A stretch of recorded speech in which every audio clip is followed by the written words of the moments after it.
আজি আমি আলোচনা কৰিম upcoming Assam police AB UB এপিআৰৰ মক টেষ্ট পাৰ্ট 9। তো বলক আজিৰ মক টেষ্টটো আৰম্ভ কৰোঁ। আজিৰ প্ৰথমটো প্ৰশ্ন দিয়া আছে, সাৰ্কৰ মুখ্য কাৰ্যালয় ক'ত অৱস্থিত? অপশ্যন দিয়া আছে A Dhaka, B Kathmandu, C Beijing, D নতুন দিল্লী। তো ইয়াৰ শুদ্ধ উত্তৰটো হ'ব অপশ্যন বি কাঠমাণ্ডু।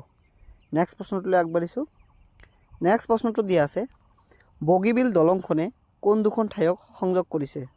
অপশ্যন দিয়া আছে এ ধেমাজি আৰু ডিব্ৰুগড়, বি শিৱসাগৰ আৰু ডিব্ৰুগড়, চি তিনিচুকীয়া আৰু শিৱসাগৰ, ইয়াৰ ডি যোৰহাট আৰু গোলাঘাট। তো ইয়াৰ শুদ্ধ উত্তৰটো হ'ব অপশ্যন এ ধেমাজি আৰু ডিব্ৰুগড়। নেক্সট প্ৰশ্নটোলৈ আগবাঢ়িছোঁ। নেক্সট প্ৰশ্নটো দিয়া আছে, কোনখন নদীয়ে কাৰ্বি মালভূমিক নগা পাহাৰৰ পৰা পৃথক কৰিছে?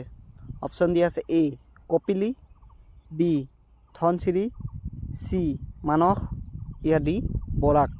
তো ইয়াৰ শুদ্ধ উত্তৰটো হ'ব অপশ্যন বি ধনশিৰি। নেক্সট প্ৰশ্নটোলৈ আগবাঢ়িছোঁ। নেক্সট প্ৰশ্নটো দিয়া আছে, প্ৰহ্লাদ চৰিত্ৰ কোনে লিখিছিল?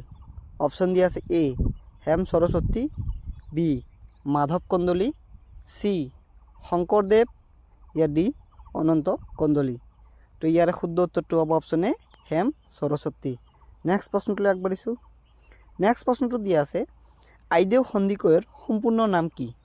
অপশ্যন দিয়া আছে A Aideu Nilambar Sandikoi, B Aideu Lakshminath Sandikoi, C Aideu Gohain Sandikoi, D Aideu Maniram Sandikoi. তো ইয়াৰ শুদ্ধ উত্তৰটো হ'ব option A Aideu Nilambar Sandikoi. Next প্ৰশ্নটোলৈ আগবাঢ়িছোঁ। নেক্সট প্ৰশ্নটো দিয়া আছে, হেমিজ উৎসৱ ক'ত পালন কৰা হয়? অপশ্যন দিয়া আছে এ কাশ্মীৰ, বি লাডাখ, চি হিমাচল প্ৰদেশ, ইয়াৰ ডি মিজোৰাম। তো ইয়াৰ শুদ্ধ উত্তৰটো হ'ব অপশ্যন বি লাডাখ। নেক্সট প্ৰশ্নটোলৈ আগবাঢ়িছোঁ। নেক্সট প্ৰশ্নটো দিয়া আছে, অসম সাহিত্য সভাৰ আদৰণি গীত কি? অপশ্যন দিয়া আছে এ জয় আই অসম, বি চিৰ চেনেহী মোৰ ভাষা জননী, ডি মানুহে মানুহৰ বাবে, ইয়াৰ ডি বিশ্ব বিজয় নৱজাগৰণ। তো ইয়াৰ শুদ্ধ উত্তৰটো হ'ব অপশ্যন বি চিৰ চেনেহী মোৰ ভাষা জননী। নেক্সট প্ৰশ্নটোলৈ আগবাঢ়িছোঁ। নেক্সট প্ৰশ্নটো দিয়া আছে, লক্ষদ্বীপৰ ৰাজধানী কি? অপশ্যন দিয়া আছে A Kavaratti, B Port Blair, C Aizawl, ইয়াৰ ডি শিলভাষা। তো ইয়াৰ শুদ্ধ উত্তৰটো হ'ব অপশ্যন এ কাভাৰত্তি। নেক্সট প্ৰশ্নটোলৈ আগবাঢ়িছোঁ। নেক্সট প্ৰশ্নটো দিয়া আছে, অসমৰ কোন ঠাইত প্ৰথম কয়লা খনি স্থাপন কৰা হৈছিল? অপশ্যন দিয়া আছে এ ডিগবৈ, বি মাকুম, চি শুৱালকুছি, ইয়াৰ ডি নুমলীগড়। ইয়াৰ শুদ্ধ উত্তৰটো আপোনালোকে কমেণ্ট বক্সত জনাব। নেক্সট প্ৰশ্নটোলৈ আগবাঢ়িছোঁ। নেক্সট প্ৰশ্নটো দিয়া আছে, ৰাজ্য পৰিষদক কি বুলি কোৱা হয়? অপশ্যন দিয়া আছে এ লোকসভা, বি ৰাজ্যসভা, চি বিধান পৰিষদ, ইয়াৰ ডি নীতি আয়োগ। তো ইয়াৰ শুদ্ধ উত্তৰটো হ'ব অপশ্যন বি ৰাজ্যসভা। নেক্সট প্ৰশ্নটোলৈ আগবাঢ়িছোঁ। নেক্সট প্ৰশ্নটো দিয়া আছে, বংগৰ নবাব মিৰ্জুমলাই কেতিয়া অসম আক্ৰমণ কৰিছিল? অপশ্যন দিয়া আছে এ 1526 চনত, বি 1662 চনত, চি 1557 চনত, ইয়াৰ ডি 1769 চনত। তো ইয়াৰ শুদ্ধ উত্তৰটো হ'ব অপশ্যন বি 1662 চনত। নেক্সট প্ৰশ্নটোলৈ আগবাঢ়িছোঁ।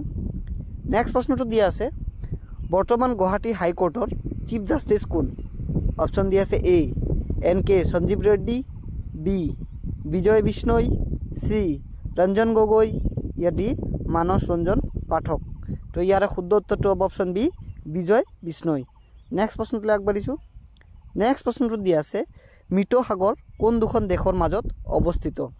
অপশ্যন দিয়া আছে এ আমেৰিকা আৰু অষ্ট্ৰেলিয়া, বি ইজৰাইল আৰু ইজিপ্ত, চি ইজৰাইল আৰু জৰ্ডান, ডি আৰ্জেণ্টিনা আৰু ব্ৰাজিল। তো ইয়াৰ শুদ্ধ উত্তৰটো হ'ব অপশ্যন চি ইজৰাইল আৰু জৰ্ডান। নেক্সট প্ৰশ্নটোলৈ আগবাঢ়িছোঁ। নেক্সট প্ৰশ্নটো দিয়া আছে, অসম মেডিকেল কলেজ কিমান চনত স্থাপিত হৈছিল? অপশ্যন দিয়া আছে এ 1999 চনত, বি 1979 চনত, চি 1947 চনত, ইয়াৰ ডি 1962 চনত।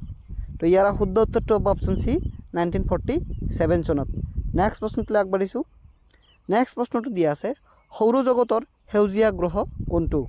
অপশ্যন দিয়া আছে এ পৃথিৱী, বি মংগল, চি ইউৰেনাছ, ডি শনি।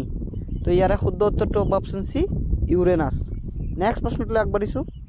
নেক্সট প্ৰশ্নটো দিয়া আছে জুই নুমুৱা যন্ত্ৰত ব্যৱহাৰ কৰা গেছবিধ কি? অপশ্যন দিয়া আছে এ নাইট্ৰজেন অক্সাইড, বি কাৰ্বন ডাই অক্সাইড, চি ছালফাৰ অক্সাইড, ইয়াৰ ডি কাৰ্বন মনোঅক্সাইড। তো ইয়াৰে শুদ্ধ উত্তৰটো হ'ব অপশ্যন বি কাৰ্বন ডাই অক্সাইড। নেক্সট প্ৰশ্নটোলৈ আগবাঢ়িছোঁ।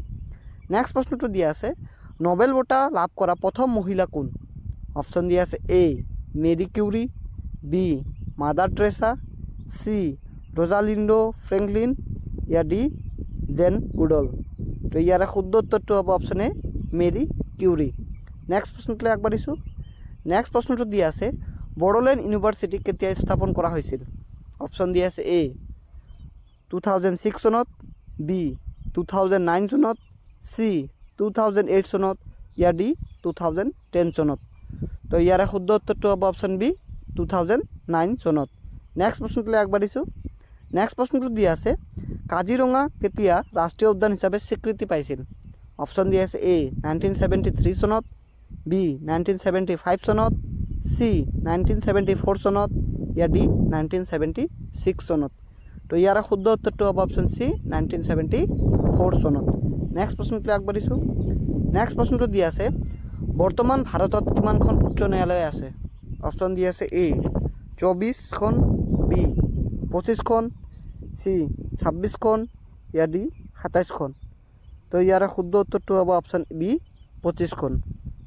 আজিৰ কাৰণে ইমানটোৱে। Thank U.